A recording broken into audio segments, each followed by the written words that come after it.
എങ്ങനെയുണ്ട് എന്റെ ഫുത്തി? അയ്യോ എനിക്ക് വയ്യ. ഞാൻ നിങ്ങളെ പുകഴ്ത്തുവാന്ന് തോന്നരുത്. കുഴപ്പമില്ല, എനിക്കത് തോന്നിയാലും അപാര സംഭവം അല്ലേ? ഭയങ്കര ബുദ്ധിയല്ലേ എനിക്ക്? എന്റെ ആ ബുദ്ധി കണ്ടിട്ടല്ലേ നീ എന്നെ കല്യാണം കഴിച്ചത്? അല്ലാതെ നിങ്ങളുടെ ഈ സൗന്ദര്യം കണ്ടിട്ടാന്ന് പറഞ്ഞാലേ ഈ നാട്ടുകാരെല്ലാം കൂടെ എന്നെ ചൂടുന്നവരെ അടിക്കും. ഞാൻ ഇതേ കുഴപ്പം. പരസ്പരം ആരെങ്കിലും കണ്ടു ഞാൻ അപ്പ അപമാനിക്കും. ഏട്ടാ നിങ്ങൾ എന്തെങ്കിലും കൊച്ചു പിള്ളേരെ പോലെ ചുമ്മാ പിണങ്ങുന്നേ? ഞാനൊരു കാര്യം ചോദിച്ചാലേ നിങ്ങള് സത്യം പറയൂ. ഇന്നത്തെ എന്റെ വീട്ടിലെ ജോലിയും അടുക്കള പണിയൊക്കെ എങ്ങനെ ഉണ്ടായിരുന്നു? നിന്റെ കല്യാണം കഴിഞ്ഞ അന്ന് മുതൽ ഇന്നലെ രാത്രി വരെയുള്ള എന്റെ അടുക്കള പണിയും ജോലിയൊക്കെ എങ്ങനെ ഉണ്ടായിരുന്നു? അത് നീ ആദ്യം പറ. അതുപോലെയല്ലായിരുന്നോ? അതുകൊണ്ടല്ലേ ജിഷൻ എന്ന പേരുള്ള നിങ്ങളെ ഞാൻ മിഷൻ എന്ന് വിളിക്കുന്നത്. അത് ശരി. അപ്പൊ അല്ലാണ്ട് എന്നോട് ഇഷ്ടം ഉണ്ടായിട്ടല്ല. നിങ്ങളോട് ഇഷ്ടമൊക്കെ ഉണ്ട്. പിന്നെ ഞാൻ ഇവിടെ പെണ്ണ് കാണാൻ വേണ്ടി ഇവിടെ വീട്ടിൽ ചെന്നപ്പോഴല്ലോ ഇവരുടെ അപ്പൻ എന്നോട് പറയുവാ, ഇവളിൽ നിന്ന് ഒരുപാട് പഠിക്കാനുണ്ട് മോനെ, പഠിക്കാനുണ്ടെന്ന്. എന്നിട്ട് നിങ്ങൾ പഠിച്ചില്ലേ? പിന്നെ എന്താ പഠിച്ചേ? നെയ്ച്ചാള വെട്ടാൻ പഠിച്ചു, പുറം മാന്താൻ പഠിച്ചു, തലയിൽ പേൻ നോക്കാൻ പഠിച്ചു, പിന്നെ പുല്ല് മുറിക്കാൻ പഠിച്ചു. നിങ്ങൾ കൂടുതൽ എന്നെ ക്യൂടെക്സ് ഇടാനും പഠിച്ചു.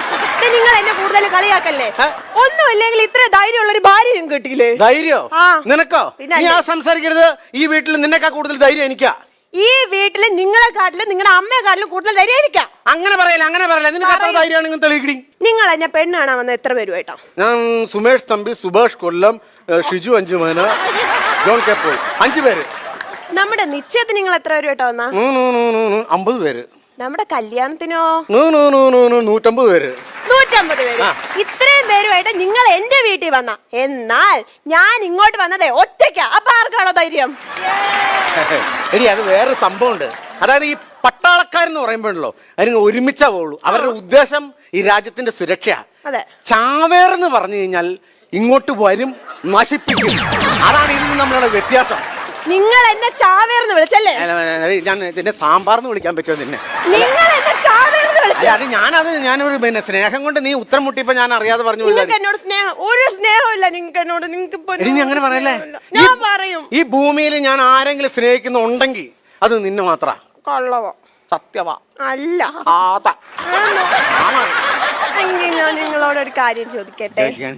നമ്മൾ ആദ്യമായിട്ട് പറയട്ടെ, നമ്മൾ ആദ്യമായിട്ട് കണ്ടുമുട്ടിയതും നമ്മളെ പെണ്ണ് കാണലും നമ്മുടെ കല്യാണവും ഒക്കെ നിങ്ങൾ എല്ലാ ദിവസവും ഓർക്കാറുണ്ടോ? എടി നമ്മുടെ ഇവിടെ സുനാമി വന്നിട്ട് ഒരുപാട് പേര് മരിച്ചില്ലേ? അതുപോലെ നമ്മുടെ പുറ്റിങ്ങിൽ ഇങ്ങനെ ബോംബ് പടക്കം പൊട്ടിയപ്പോ ഒരുപാട് പേര് മരിച്ചില്ലേ? അപ്പൊ അവലെ കത്രീന വന്നപ്പോ ഒരുപാട് പേര് മരിച്ചില്ലേ?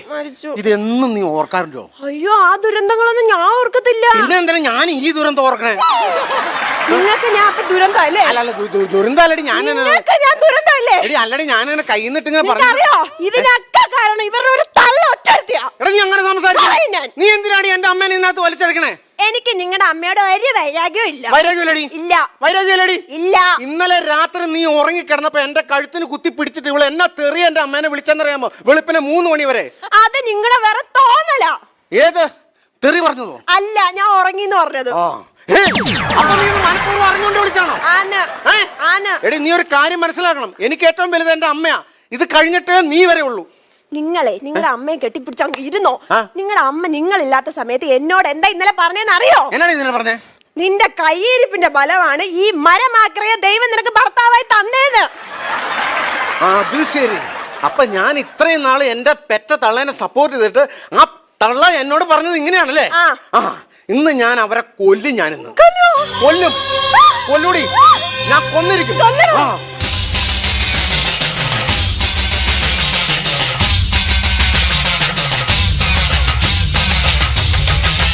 അമ്മ എന്താ ലുലുമാളില്?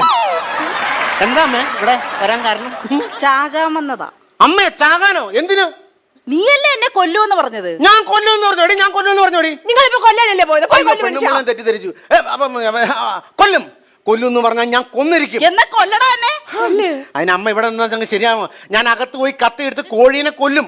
അന്റെ വട്ടം കരലോട് തമ്മക്ക് ഞാൻ പോട്ടി ഉണ്ടാക്കി തരും. അയ്യോ, ഒരുപാട് കിടന്ന് ഉരുണ്ട് കളിക്കല്ലേ എന്റെ മോനെ. ഇവൾ ഒറ്റ ഒരുത്തിയുടെ തലയണ മന്ത്രം കേട്ടിട്ടാ നീ എന്റെ എതിരെ തിരിയുന്നെന്ന് എനിക്ക് അറിയാവടാ. എന്റെ അമ്മ തലയണ മന്ത്രം അമ്മ എന്നെ പറഞ്ഞു. ഞാൻ കല്യാണം കഴിച്ച അന്ന് മുതൽ കൊറണ്ടിപ്പലയും തലയിൽ വെച്ചോണ്ടായിരിക്കണേ. ഇവൻ എനിക്ക് തലയണ തരാതില്ല.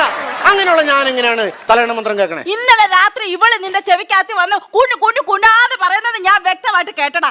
എടി, ഇന്നലെ നീ അമ്മയുടെ കുറ്റം പറഞ്ഞില്ലേ? അത് പുള്ളിക്കാരത്തി കുനുകുനാന്നാ കേട്ടത്. വ്യക്തമായിട്ടൊന്നും കേട്ടില്ല. ഞാൻ കേട്ടടാ. നല്ല വ്യക്തമായിട്ട് കേട്ടടാ. തോന്നി മാസം പറയരുത്. ഞാൻ ഈ അമ്മയുടെ മോൻ എന്താ പറഞ്ഞു കൊടുക്കുന്നതെന്ന് അറിയാവോ? എഴുതാനും വായിക്കാനും അന്നോടത്തെ മനുഷ്യനല്ലേന്ന് കരുതി 2-3 അക്ഷരം പഠിപ്പിച്ചു. അതൊരു കുറ്റമാണോ? കുറ്റാണോ അമ്മ? അത് ഞാൻ പഠിപ്പിച്ചത് ആ അമ്മ ആറാട്ട്. അങ്ങനല്ലല്ലോ മരുമോള് പാപ്പിച്ചത്.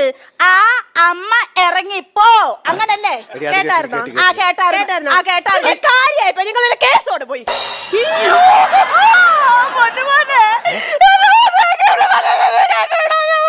അമ്മ ടാർസൻ കേൾപ്പിക്കാതെ മലയാളത്തിൽ പറ, എനിക്ക് പറഞ്ഞു മനസ്സിലായില്ല.